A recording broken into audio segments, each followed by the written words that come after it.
Good morning, MSers. Welcome to Friday.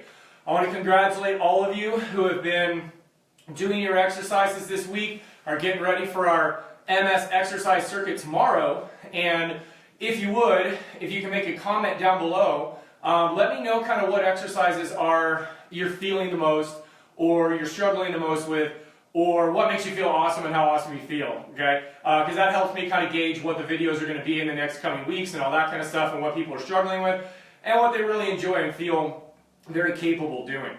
So the MS Gym was created so that I can bring you exercises online specifically built for MS, specifically taught to you in a specific order for MS, and specifically taught to you by someone who knows how to work with people with MS, because I've been doing this for well over a decade.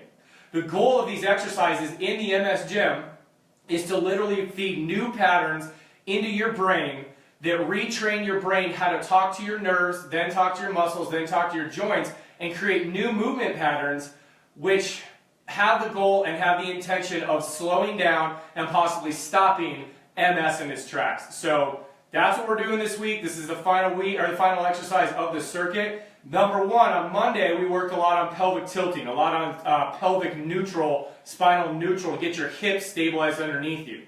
Day two, we really worked on the outer portion of the hips right here called your glute medius to make it so that when you walk, you're not falling to the side.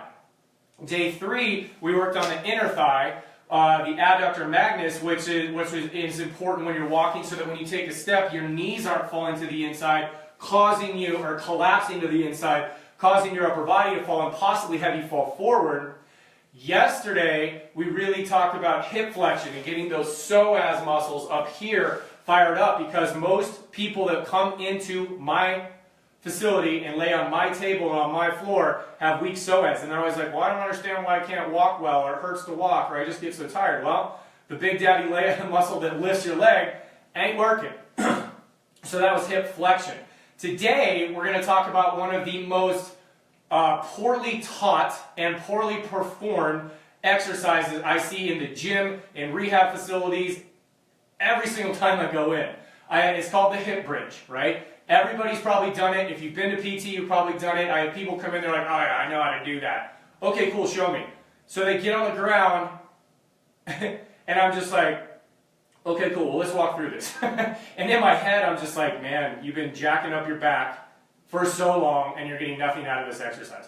So the purpose of the hip bridge is really to get your core engaged, your deep core engaged, your pelvic floor engaged, your adductors engaged, and your big old glute max back here engaged, because if you cannot extend your hips, which means straighten your leg, you will never have a good gait pattern. You will constantly have balance issues. You will never be able to stand on one leg, and that leads to a ton of problems. If one leg's going out and this one can't work, you ain't going to walk so well, right? So, we're going to go over this. Now, I'm going to use, with this hip bridge, I'm going to use a ball like this. I also have a ball like this. And we're going to put that in between our knees, kind of like we did on the pelvic tilt. Now, if you don't have something like this, these are super easy to find. You can find these at Barnes & Noble in the yoga section. They're called the Miracle Ball. These you can just find like at a Walmart. Go to a kid's store, summer's coming up, grab a beach ball, inflate it, you're ready to go. Or you can take a bath towel or a beach towel, fold it into squares, and then put it in between your legs. The reason why is when we put a ball here and we squeeze in like this, without us trying, it automatically kind of lifts the pelvic floor, which activates the deep core and deep abdominals, which gets our pelvis underneath us, which gets our glutes in there, right? So I'm trying to make this easy on you. Instead of trying to figure out 20 things at once, use something to help you. Use an implement to help cue your, cue your brain what to do. All right? So let's get rolling. So what we're going to do here, I'm going to use this ball so you can see it, because it's bright and happy. Unlike the sky here in Colorado, which is super gray today. All right, so this ball goes right in between the legs, preferably a little bit below the knee. You don't want it way up here. You want it down about right there, okay? So you're going to get a light squeeze with the ball. Make sure your toes are pointed forward. Now, go through your pelvic tilt, all right? So relax your shoulder blades. You're going to pull your belly down. You're going to relax your shoulder blades down. You're going to relax your arms, okay? Now, your pelvic tilting back. So look at my back right here. I'm all arched. You want to push your back here. So there's arch. So you can see it coming on my shirt there. You're going to push that low back into the floor. This is super duper important, okay? So take your time on this. Pull those abs in, pull up on the pelvic floor, push your low back into the floor. Once you feel the small of your back or your low back, you're ready to roll. So again, I want you to lightly push in on that ball so you feel it in your inner thigh right here, okay? Tip your pelvis back. Now, when you do a bridge, you do not lift up with your back. Okay, see my back's all arched? This is lifting with your back. This is what I see people doing all the time. It's wrong, okay? What you need to focus on is not height, but squeezing those glutes, squeezing the marker in between your cheeks. So you're just open. I'm going to hold my hands like this. I want your hands down, but so you can see my back. I'm going to do this. Then what I'm going to do is I'm just going to squeeze my butt as I squeeze that ball. So I know I have black pants on, but there's some distance here, okay?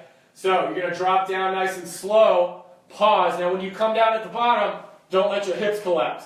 You want to touch the small of your back right here to the mat, not your tailbone, okay? So small of the back is on the floor. I'm just going to hold my hands like this for demonstration purposes. Squeeze on the ball. Lift up. Squeeze those glutes, okay? Feel it. Cheek check. Tap your glutes and see if they're firing. If you're up here, they're going to feel loosey-goosey. If you're down here and you're pushing through that pelvis, you're going to feel good, all right? And then you're going to come back down. So your cues when you lay down are abs in, pelvic tilt backwards, okay, and focus on right here, these muscles. Light squeeze with the ball, relax the shoulders. When you come up, squeeze the glutes. You come up, it's a 1, 2, and then as you come back down, hold those abs in, come down, and your goal is to keep the pelvis tilted, touch the small of your back, and then come straight back up. Your shoulder blades should never leave the floor. They should be on the floor the whole time, all right? So here we go. We're going to walk through, let's do 10 reps. So squeeze the ball, abs down, pelvic tilt, relax the shoulders, light squeeze on the ball, pull up on your pelvic floor like you're trying to stop your urine flow. Ladies, you've heard Kegel or Kegel. I'm still not sure how to say it. Guys, that means if you're going to the bathroom, if you're urinating, squeeze it off, okay? Feel that pelvic floor. Squeeze in on the ball, come up. And it's butt squeeze. 1, 2, back down. And notice I don't go very high. Up, squeeze. 2, 2, back down slow. Up, squeeze. 3, 2. And it's a challenge not to come down and arch your back, okay? You really got to maintain that pelvic tilt. That's why I started with it and gave you all week to practice this so that you could actually do the hip bridge properly, okay? Down. Now, a couple things. This is going to be rep 5. Do not push down into your toes. A lot of people will cramp on their hamstrings here. What I want you to do is lift your toes up just slightly, drag through the heels and squeeze the butt. 6, 2, because a lot of people get hamstrings. If your hamstrings cramp, that means your glutes aren't firing. So relax those hamstrings as much as you can. Push through the heels and think about squeezing your glutes together. Squeeze that marker in between your cheeks. That's 7, 2, last one. 8, 2, notice here, I'm not arched, I'm pelvic tilted. Down, 2 more, 9, 2, so my glutes are firing, my abs are pulled down, my shoulder blades are nice and chill, I'm firing through my heels. Down, last one, 5-second hold here. And come up, you got 5, butt squeeze, abs, 4, 3, 2, and 1. Oh, yeah. Booty is rocking. All right, guys. All right, so does that make sense? So it's super duper important that you get those glutes fired up when you do this and not use your low back or your spine. It's just an amazing exercise that can help you out. Go fetch. This ball's coming back. Oh, the ball came back to me. I'll just hold it. It wants to be loved. All right, so this is super important. Activating your glutes, activating your deep core, activating your pelvic floor, activating your adductors all at the same time is one of the best possible things you can do when you are trying to walk better, because when you walk properly, all of those things have to kick in. When you get up out of your bed, all of those things have to kick in. If you train yourself well, you can your body will actually hold itself better when you sleep, so that you don't wake up in the morning and be like, oh my gosh, I feel like I got hit by a truck. Okay? Because I want you to sleep better. Sleeping's awesome.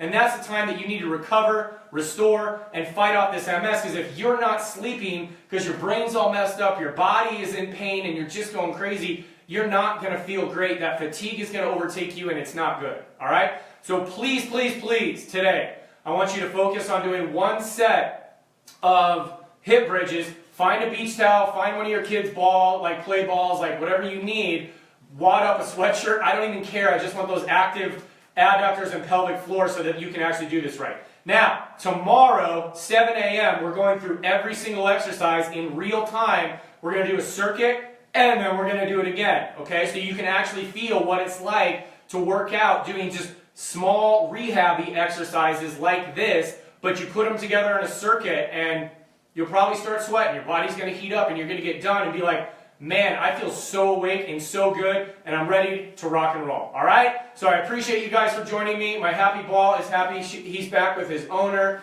And go practice those bridges. If you want to go through all these videos and practice for tomorrow, do it, because I want you to get the most out of it. I will see you guys at 7 a.m. for our very first circuit tomorrow. If you like this video, hit like below. Please share it with your friends, someone that needs exercise, that wants to get better, that's struggling with walking and leg strength and whatever. I don't care what condition they're in, they need this if they have MS, period. So get people in the door. I love you guys. Thank you for being here. And I'll see you tomorrow. Bye.